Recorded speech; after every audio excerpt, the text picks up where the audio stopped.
Po, është me shumë rëndësi që ta mirë informojmë publikun tonë, edhe të mos e personalizojmë ose politizojmë aspektin ekonomik, edhe krizën ekonomike që është duke ardhur, sidomos me këto të fundit që është duke ndodhur.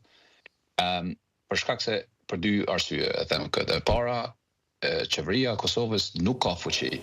nuk është një ekonomi e cila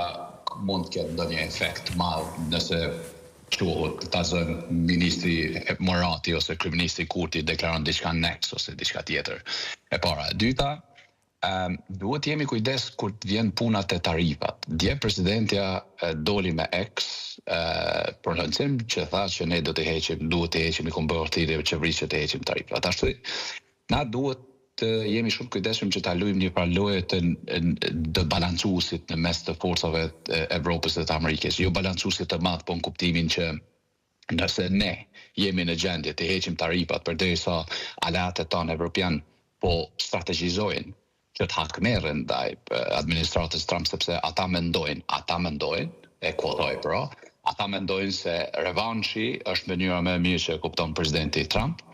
Atëherë kjo do të krijojë një farë lloj tensioni të ri në mes të Kosovës edhe aleatëve tonë evropian, për shkak se ne kemi dalë si themi jashtë shinave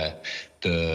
procesit të integrimit brenda Evropës, kur ne çojmë kokën mbi ujë dhe të themi ja, na jemi këtu herojt e kohës, e momentit, na do I heqim tarifat prej Amerikës. Kjo për mua ishte një budallallëk, të them të drejtën,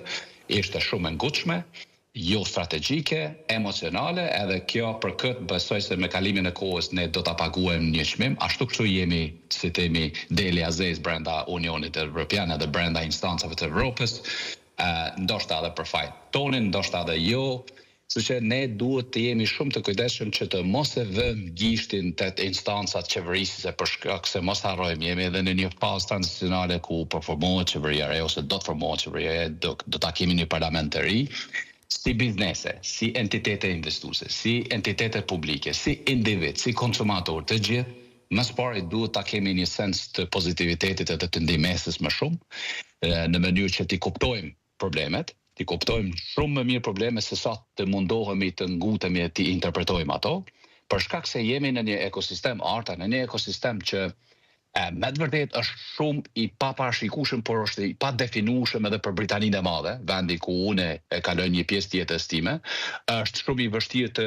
si themi, të qartësohet nga vetë qeveritë më të fuqishme të Evropës se çka po ndodh, e lëre më ne ku e çka mund të bëjmë. Pra, unë ju bëj apel të gjithë njerëzve, edhe jam duke folur çdo ditë me njerëz nga të gjitha backgroundet, të gjitha bagazhet, që të jemi të qetë, që të jemi pozitiv, por në anën tjetër të mundohemi që ne, sidomos ne që kemi një farë pushteti, një farë fuqi ose një farë dijenie, një farë qasje në një informatë të caktuar, të jemi ata që mirë informojmë e jo të keq informojmë, sepse nuk I shërbejmë të ardhmes tonë dhe sigurisë tonë. Po, Zëri Bajrat, falenderoj shumë që ishe pjesë